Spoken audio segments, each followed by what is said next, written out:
All right, guys, you are highly welcome to today's Safeoclock Health and Safety Interactive Workshop. My name is Johnson Wall, and it's a pleasure to have us here again today. So, like our culture has been, we'll start up with discussing a topic. I'll lead on the presentation today.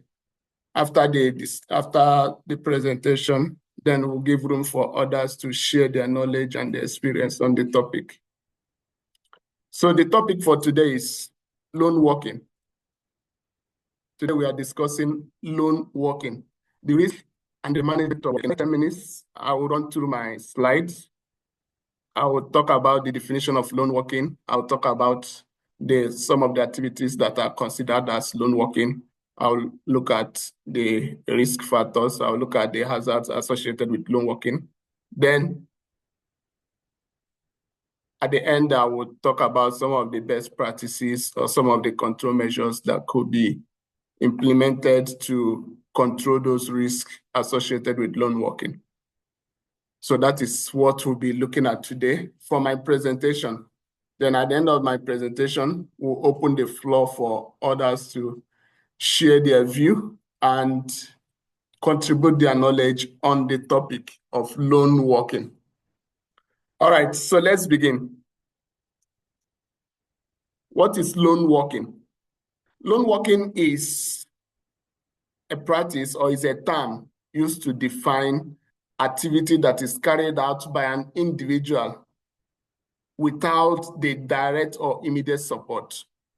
So that activity that an individual is doing without a direct support or immediate support, either of colleagues or supervisors.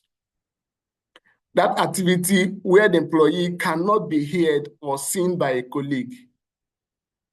That is practically what we define as loneworking. So if you look at this definition, you will understand that loneworking is not talking about when you are in the entire office alone or when you're inside or in the entire workplace. So in the workplace, you could have a lot of people in the workplace.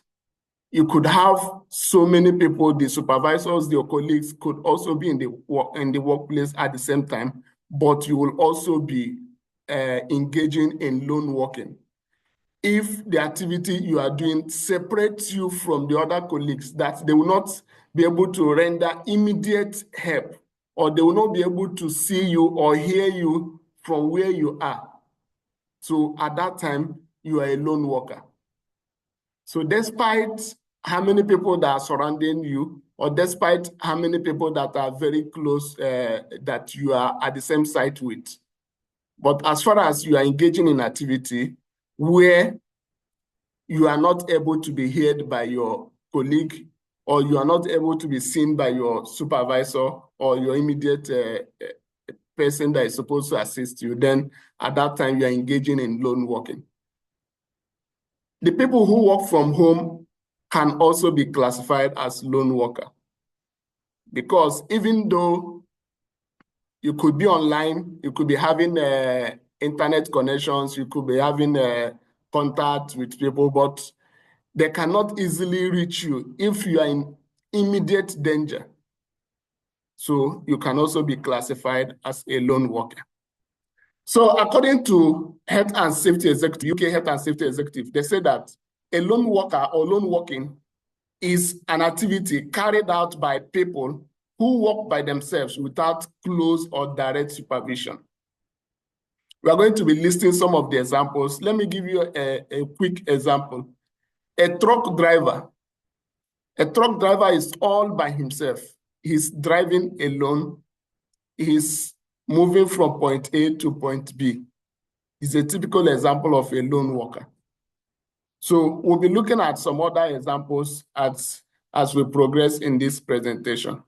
So this doesn't physically mean that the worker is physically alone, just like I've explained before. It also means that the worker is physically alone, but he's separated by maybe a barrier, or maybe by conditions, or maybe by circumstances that makes it that he's not in direct or close contact with his supervisor.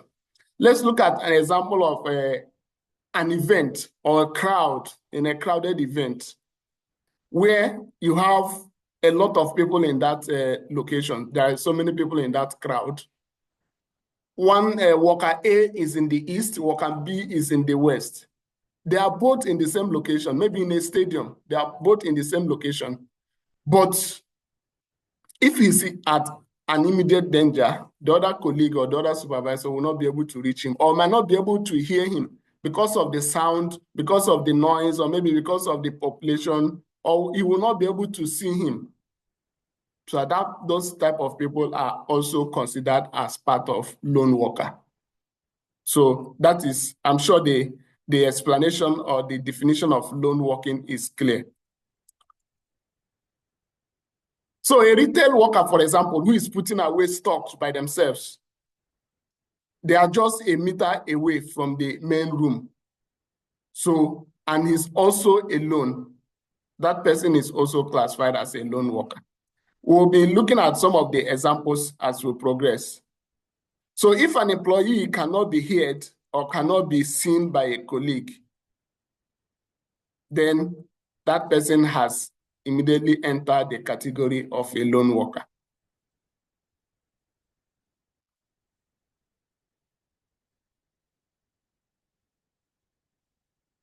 So who is the lone worker? The term is equally applicable to desk workers who are empowered by technology from any location. Just like we are virtually connected now.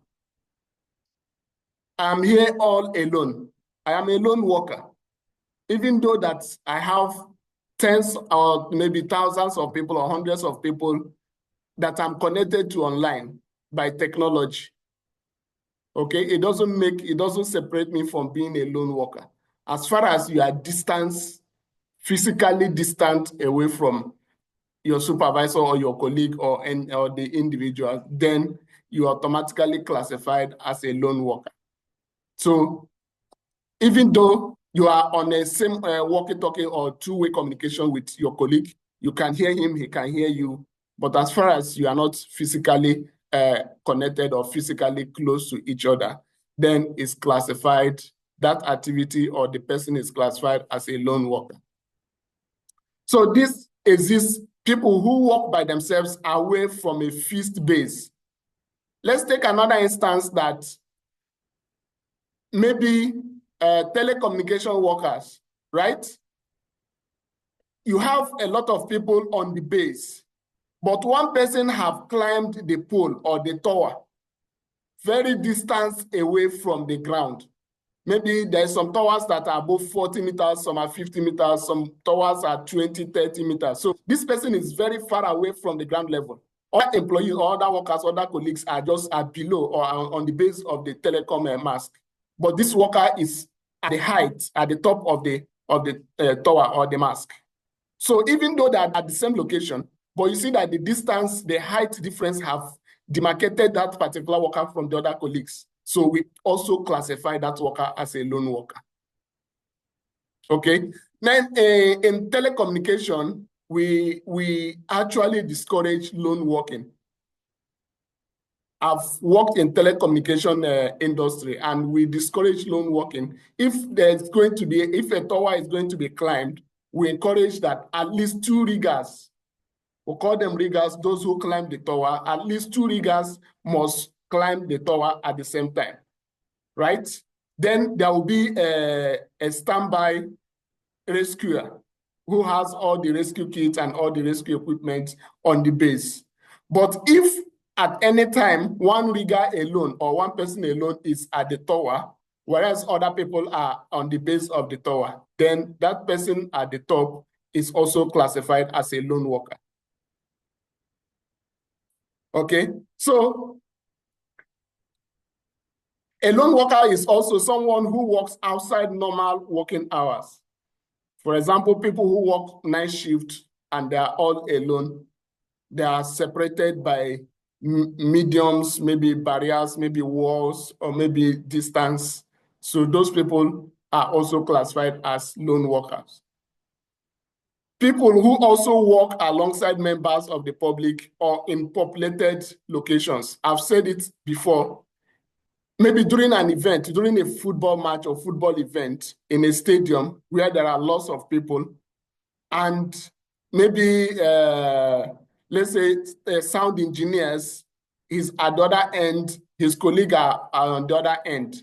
So at that particular time, when they are separated by distance, they are separated by the population or the people at that area, then that person is classified as a lone worker. Somebody who works from home is also a lone worker. Somebody who traveled alone during working hours. If your work or your duty involves you traveling during the working hours and you are traveling alone, you are also classified as a lone worker. The other instance I gave of a truck driver or maybe a delivery driver, let's say bike delivery drivers. Okay, so those people are classified as lone workers because they are within the working hours. If they work from 6 to 6, so within that working hours that they are traveling alone, driving alone, moving around to deliver items, they are classified as lone workers. So the law also covers them as lone workers. So whatever happens or whatever affects them during that period, they are protected by health and safety laws.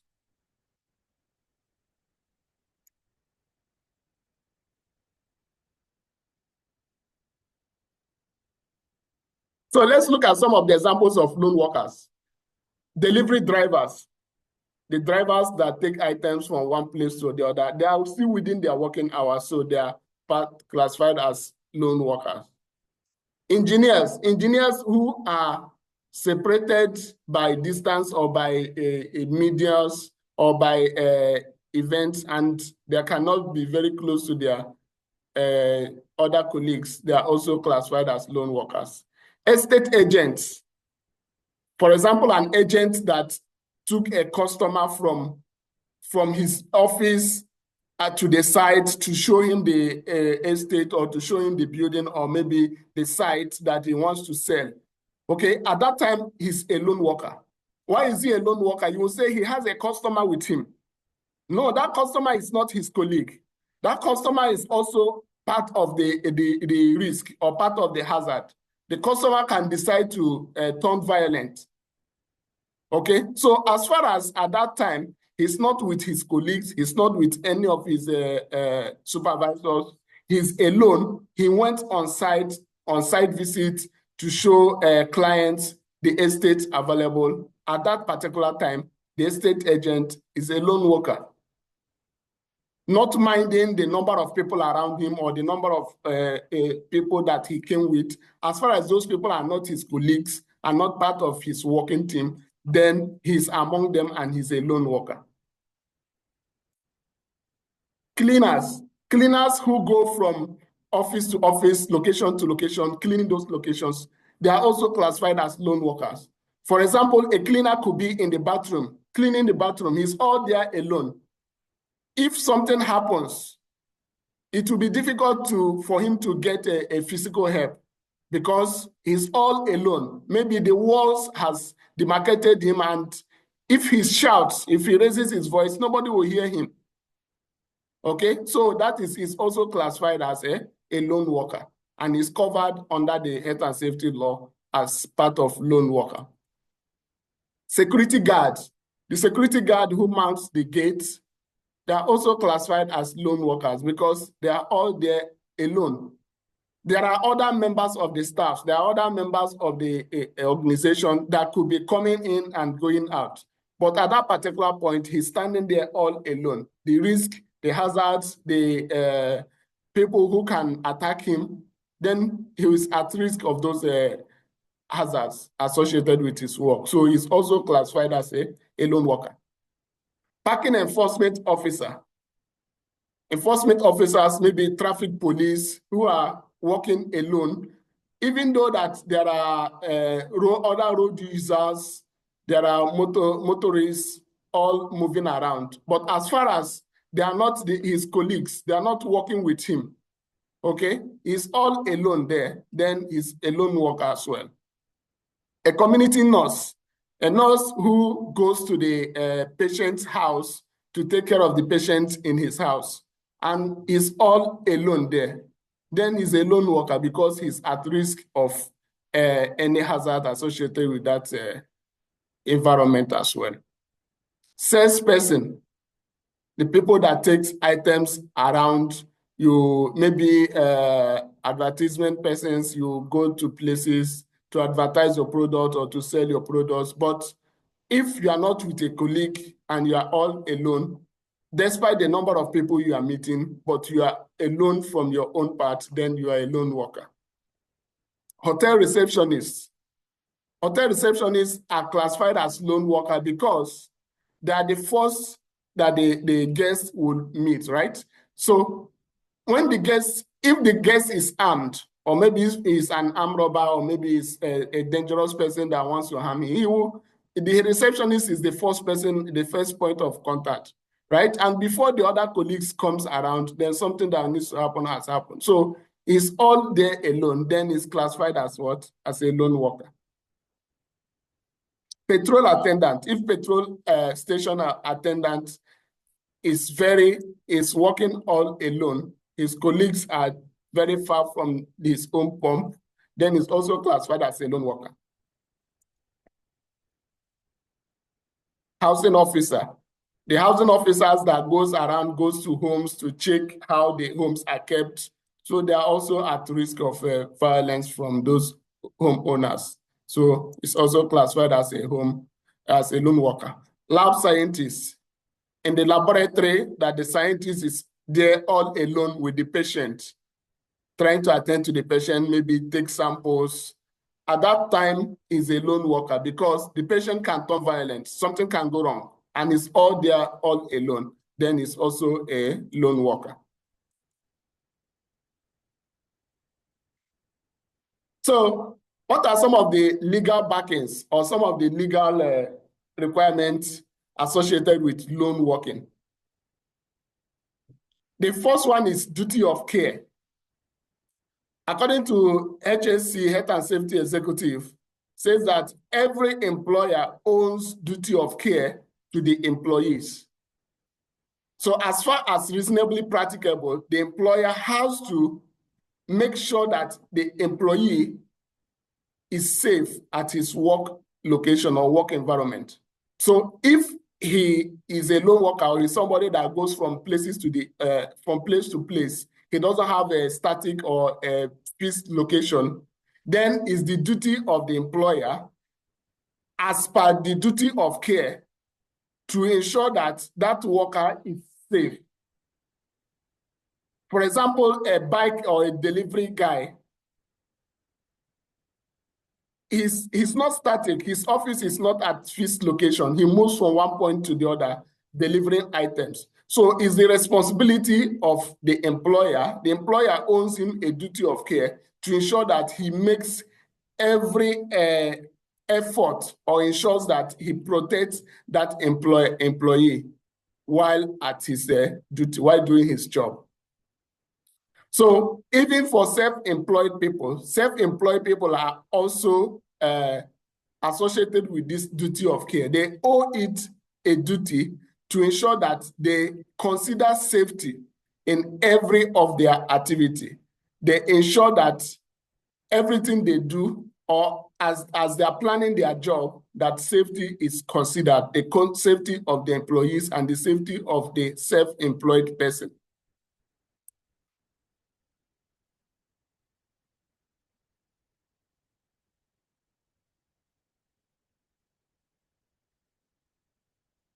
Health and Safety at Work at 1974 has also hinted about lone working, that the employer is responsible for ensuring the safety of all employees, including those who work alone. So those who work alone, even though they are not at that immediate workplace, that the employer has the duty of care or has the responsibility of taking care of those employees as far as they are still within their working time. So for truck drivers who are moving around within their specified work time, even though they are not within the work environment, they are still part of the employees. And whatever happens to them, if they're involved in accident within that their working time, then the employer is also accountable. So that is what Health and Safety at Work Act 1974 is talking about, that the employer is accountable for the safety of the employees, even those who work alone, those who are lone workers. Those examples we have given in the past. So Management of Health and Safety at Work Regulation 1999 also hinted about duty of care, roles and responsibilities of employers, and that of the employees. The employer is responsible for ensuring that there is a safe work environment. He also ensures that there is a safe work equipment. So for instance, the delivery guys, is the employer's responsibility to ensure that the bikes or the vehicles he uses in the delivery is safe, is well maintained, is well taken care of, and is well serviced. It's also the responsibility of the employer to ensure that he communicates, he gives the employee adequate information about the risk associated with his job. For instance, the bike or delivery guy, he needs to know about the traffic safety. He needs to know about the risk associated with his job. He needs to know that he can have accidents on the road. He needs to know of the safety measures that are already in place or that the employer has provided to ensure that he's safe. So this communication, this information are all responsibilities of the employer to ensure that the employee is aware of this risk associated with his job. Then on the side of the employee is responsible for ensuring that he follows all the instructions given to him by the employer. The employee also ensures that he does not tamper with any safety equipment provided by the employer. For example, if the delivery guy, the bike guy, was given a helmet, it's his responsibility to ensure that he uses it and he does not damage the helmet. He doesn't deface it. He doesn't alter it. Maybe he removed the face shield attached to the helmet, or maybe he removed the chin trap attached to the helmet to deface it, to damage, to make it not the same way it was before. So it's the responsibility of the employee to ensure that whatever safety equipment given to him by the employer is taken care of. It's also the responsibility of the employee to report any issue, safety-related issue that he identifies, or report any near miss that has occurred in the course of his duty, and also to report any accident that occurs. These are some of the responsibilities of an employee as enshrined in Management of Health and Safety at Work Regulation 1999. Okay, now another legal requirement associated with lone working is known as Corporate Manslaughter and Corporate Homicide Act 2007. This is a UK regulation.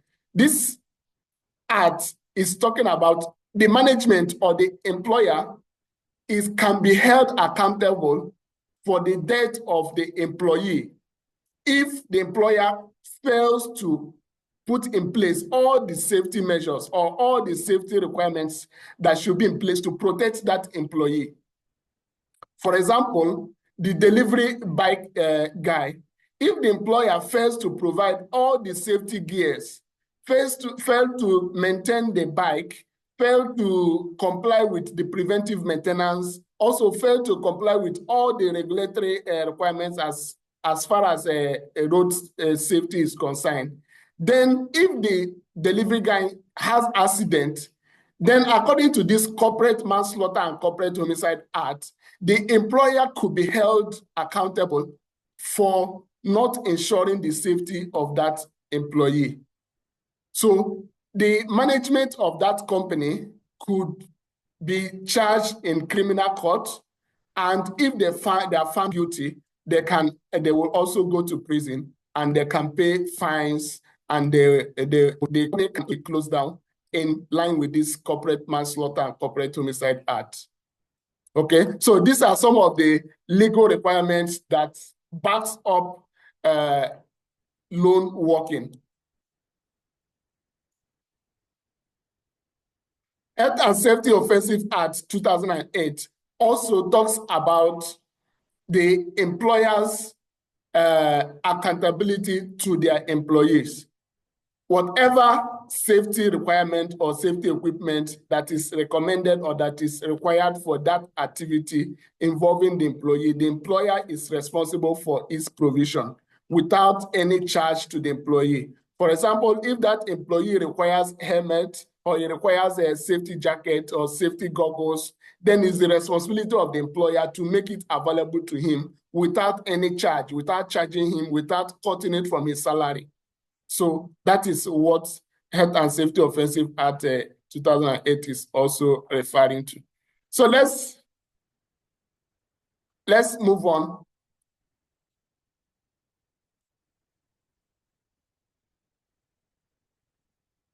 So the Loneworking Act or the law from Health and Safety Executive to the Manslaughter Act, they all have responsibilities placed on the employer. So first, the employer is required to conduct a thorough lone worker risk assessment. So for every activity that the lone worker is going to be engaged in, the employer is required to conduct a thorough risk assessment, assess the risk associated with that activity, and ensure that proper control measures are in place. Let's take, for instance, the truck driver. The truck driver working for the employer is considered a lone worker because he's driving the truck within his duty time and he's doing the job that his employer has assigned to him. So he's considered a lone worker. So the employer has a responsibility to conduct a risk assessment on that activity.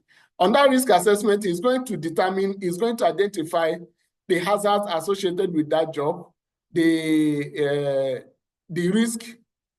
He will evaluate the risk and he will recommend control measures. He will put control measures in place to ensure that those risks associated with that activity is mitigated or is reduced as low as reasonably practicable. So if that truck driver is on the way, in the risk assessment, the employer would have identified that there could be maybe there could be accident due to maybe a poor weather condition. Okay, so he must have recommended what the driver is expected to do if the weather condition goes bad, if in an inclement weather condition. So he must have informed the driver that if the weather becomes foggy, if you cannot see clearly, then you have to pull over, put on your hazard light, and wait until the weather clears. So this is part of the responsibility of the employer to communicate to the employee what is expected of him in line of his duty. Okay, so when the risk assessment has finally been conducted and the control measures are in place, then he is required to produce a written health and safety policy and communicate this policy to all the employees. The employer is also required to take steps to reduce or eliminate any risk that is associated with that activity. And the employer is also responsible for ensuring that he provides information and instruction, even training to those people involved in lone working.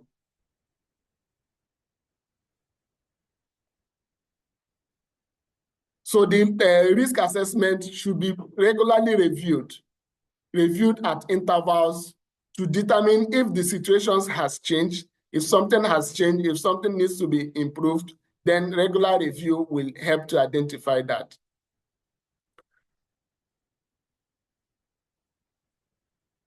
So the employer is responsible for ensuring that the risk, the ill health that is associated with the activities of the lone worker are identified and mitigated. The employer is also responsible to ensure that he puts conditions in place to ensure that the worker can be able to raise alarm at the shortest time.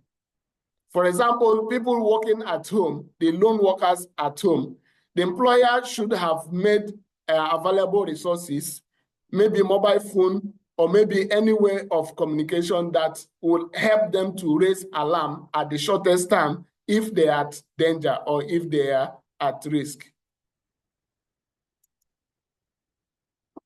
The employer have to complete a full risk assessment, and the employer must be ensure that the job is done safely. He should train and supervise the job. And the employer should ensure that he keeps in touch and that he responds to every incident. If the lone worker reports any incident, it's the responsibility of the employer to ensure that he responds to it and take adequate action to prevent a reoccurrence. So what are some of the hazards that lone workers face? The first one is physical abuse. If you're a lone worker or lone workers are prone to physical abuse because they are alone. So the people that they are coming to serve could attack them or can overpower them and cause them physical harm. So they are also prone to verbal abuse. Because they are all alone, they can be overpowered and they can be talked down on. So that is one of the risks. They are also prone to slip, trips, and fall. Because they are all alone, they might not be conversant with the environment, then they can trip and fall. Lone workers working at height, like the guy I thought about climbing towers. So while he's working at height, he's at risk of fall also from height. People who operate equipment, the hazard associated with them that the equipment can suddenly start when it's supposed to be off, thereby causing crush injuries, trap in, all those hazards associated with equipment operation.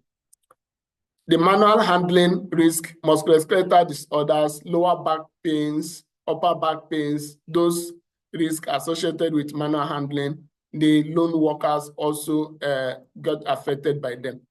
Driving to work. This has been a debate that has been going on for some time. People argue that while you are driving to your workplace, that you are not yet at work, then it cannot be considered as part of your work. That if you have accident on your way to work, then it's not considered as you are working. So that is an argument that a lot of people have put in place. But while you are already on your way to work, then you can be classified as a lone worker. Walking around vehicles. If you are walking around vehicles, you can get injured, you can get hit, then as a lone worker. Working with harmful substances. So if you are working with harmful substance, that is also a risk or a hazard associated with that activity.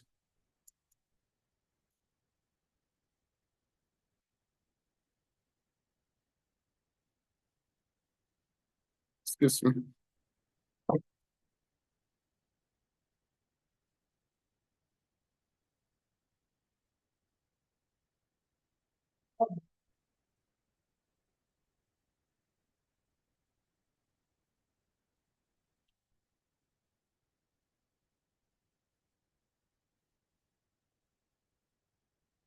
Okay, so how do we keep lone workers safe?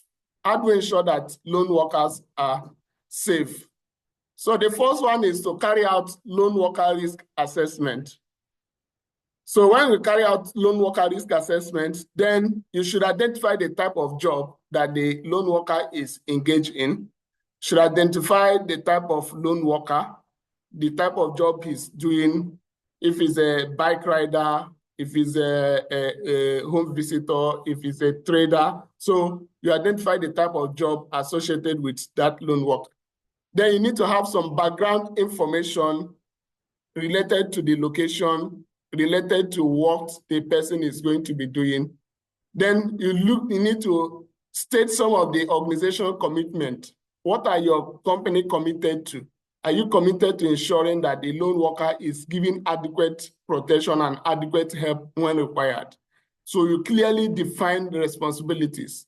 What is the responsibility of the lone worker? What is the responsibility of his supervisor? What is the responsibility of his manager? What is the responsibility of the organization entirely as regards to that lone working activity? Who is he supposed to contact at any particular time? If so thing happens at so time, which number is he supposed to contact? So those are some of the points that needs to be identified in that lone worker risk assessment.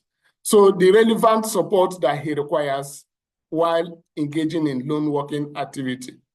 Then the lone worker should be properly trained. Should be trained, sometimes it should be trained on self-defense. So those people that will be engaged in the public, so he should also be trained in defending himself, trying to keep himself safe as much as possible. So then you should implement a lone worker services.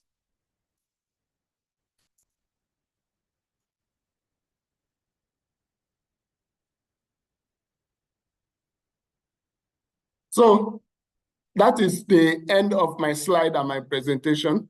So I will then open the floor and allow others to contribute and share their experience. Thank you for your time.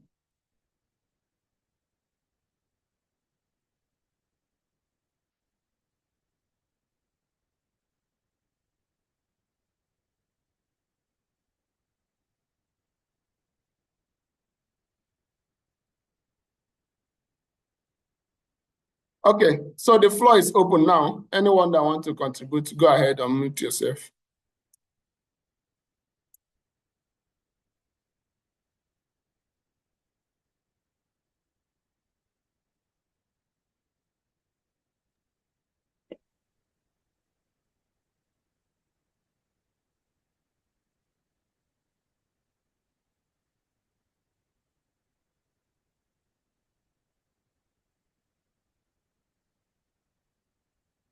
Hello, good evening. Good evening, Mr. Andrew. Yeah, thank you so much for the thorough and extensive presentation of the presentation on this special topic. Most times, even I gain more insights by listening to your presentation. Basically, we look at the low working in a very low perspective, but from what I've seen is an eye opener because in one or two occasions by uh, incident that have occurred in the past regarding low working has actually uh, resulted to fatal accidents or even death. This is just as a result of there was no one there with the particular person when the incident happened, which has caused lots of family pains. There was actually one incident that a garage, this guy was a mechanical, automobile mechanic, and he was at the garage working on customer vehicle. Then the, I don't know, stroke or something uh, shifted and the car fell on him, and nobody was there to assist. It was a very painful experience. You can imagine the guy was there shouting just very close to his main house where the wife and the kids are, and they didn't know so until he passed out. So that is a typical example of a lone worker. So if somebody was there with him, maybe an apprentice, and there is this thing with people. people are generally somehow, I don't know how to put it, like very uh, too overconfident of what they are doing at a particular time. I don't need somebody to be with me. I'm safe. I'm an adult. I can do it alone. I don't need anybody. So this, maybe they don't want to, in some cases, maybe the company, in case of a company, don't want to pay an extra person. Hey, even if the person is not doing anything, is with an expert, his presence alone can save the day.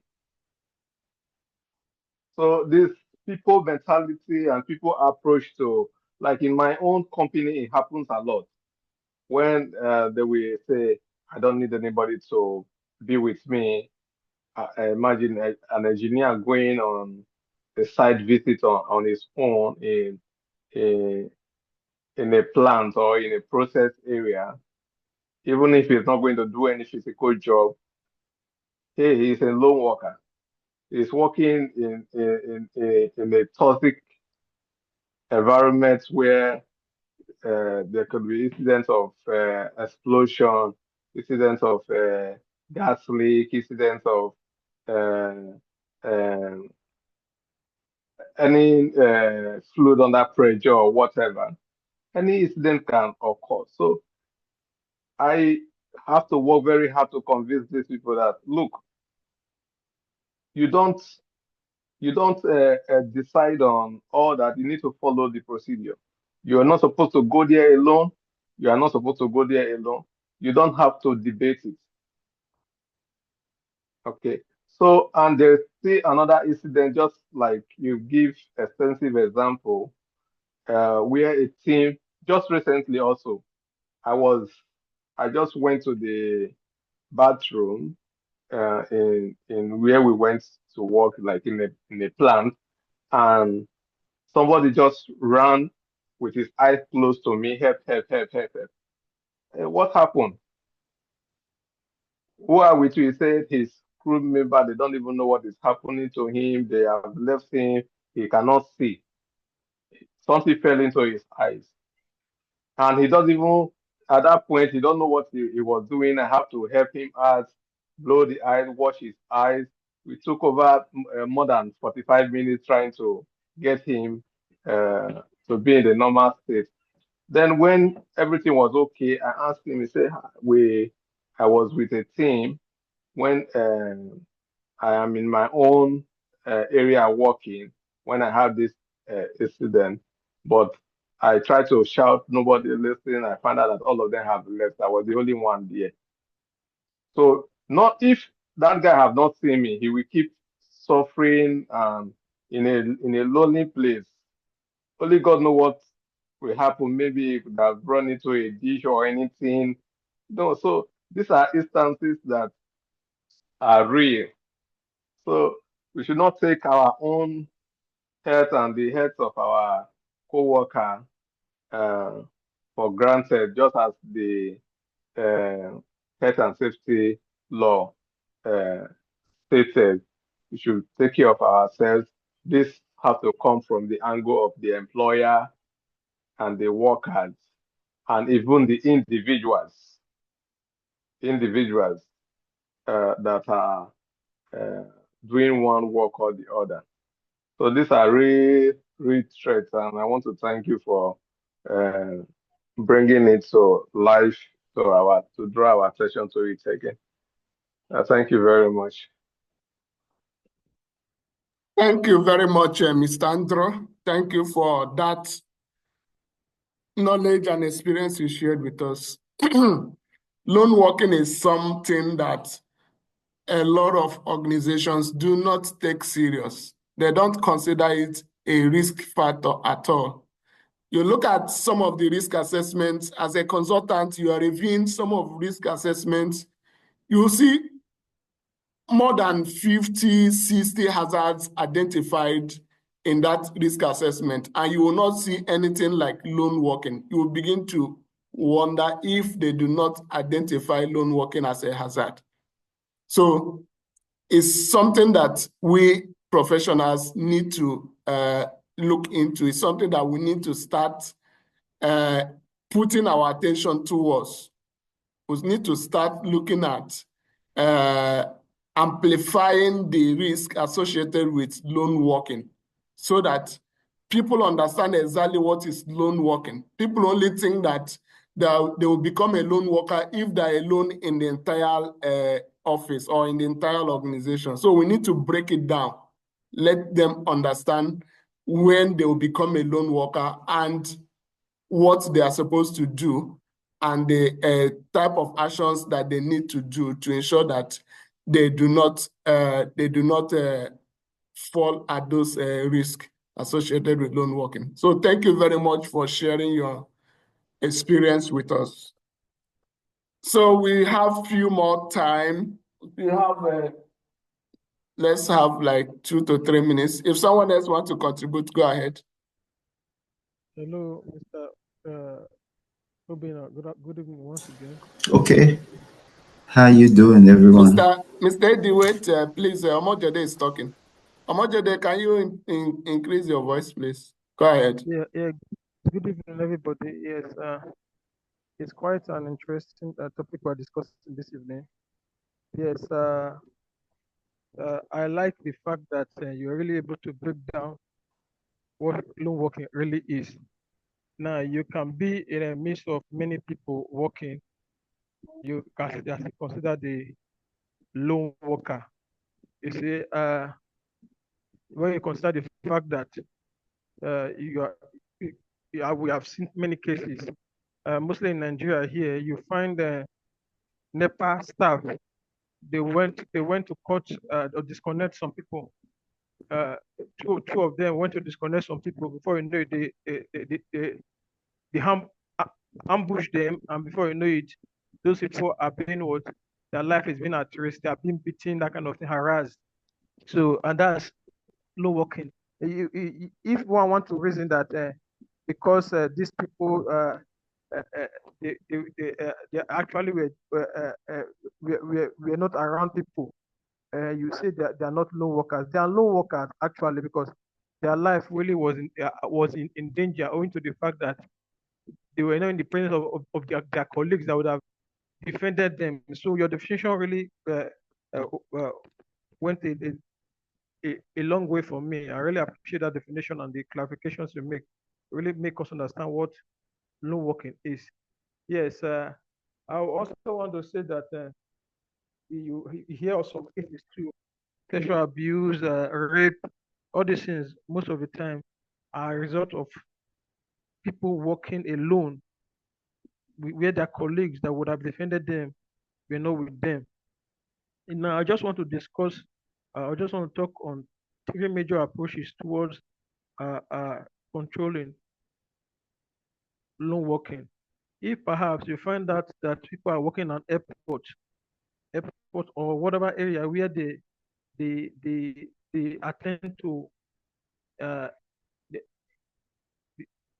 the public, there will be need that there will be need for you to put a screen or a separation between them, an enclosure for them, a separation between them and the outside, so that these people because you find out that some of those people they may feel that these people that are working, they are not delivering the right services. They will want to go inside and harass them.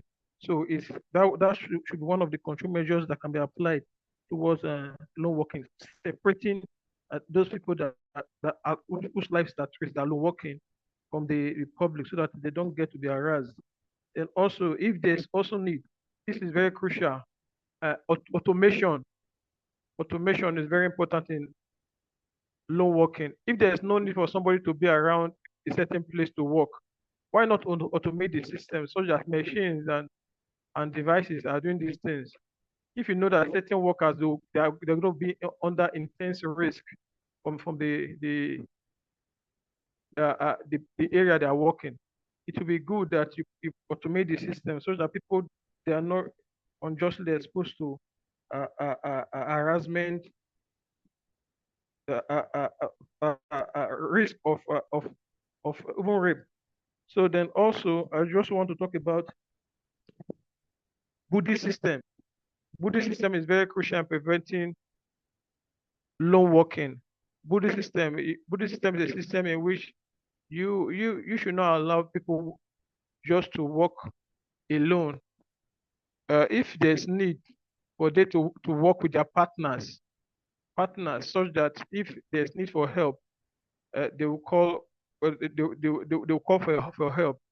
It would be good that we put these things into practice. Then also having to have walkie-talkie means of communication, having all these cameras, CCTV cameras that are monitoring, so that these people are not just less good, and they will easily come to the rescue if there's any period or time of embarrassment. Those are the little contributions I've got to make this evening. Thank you, sir.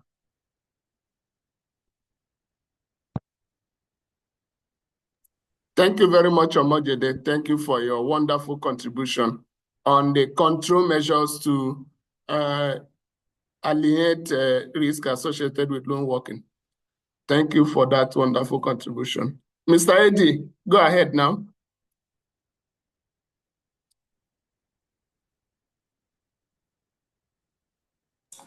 Thank you so much, Mr. Johnson. I really appreciate this opportunity to be part of this session. So basically, I just want to talk about more of the control measures, because sometimes organizations are actually technically, how do I put it, not really aware that there is a particular issues of loan working.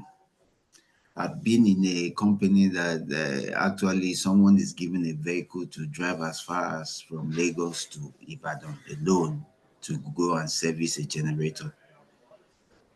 Nobody's calling the person to check, have you arrived and all that, apart from the health and safety team that had a journey management system. But the process owners are not even tracking, asking, are you done, until they see the guy come back maybe 2 or 3 days after. So most organizations actually overlook that.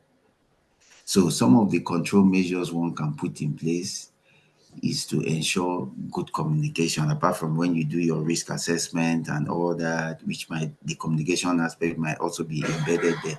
But the implementation of those mitigations and control measures must actually be practical.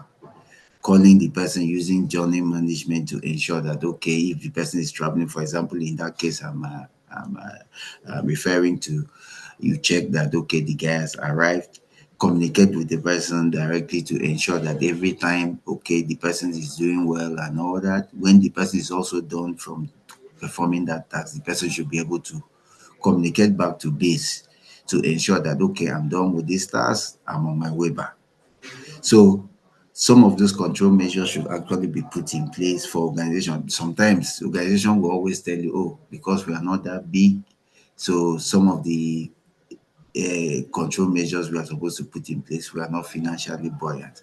But when you look at risk profiling, there should always be a way of mitigating some of those things to ensure that, okay, within what you have put the necessary control measures in place to ensure that you reduce to the barest minimum of exposure and risk. Thank you so much. Thank you very much, Mr. Eddie. Thank you for that wonderful contribution on the control measure. I just remembered one incident that happened here in Qatar last year. It involved a Nigerian, a security guard who died here. He is a security guard. He was working in a beach area. So that was during humid time. The weather was very humid. So he was working outside. There were two on that night shift. So he was on a particular location, seated. Then the next morning, his colleague closed and left. and he never went home. That was it. He was found dead when the next shift came. So that is one of the dangers associated with lone working. Even though they were two on the shift, but they were separated by distance. They were separated by location. So anything can happen. So lone working has actually high risk associated with it that people overlook sometimes. So we need to start paying close attention to those risks associated with lone working as health and safety professionals. That is part of our job. Not just only about the equipment, not just about the people, but the system of work. We should look into those things and give adequate recommendations, adequate follow-up, and adequate advice to the management. All right. Do we have any further contribution before we call it a day?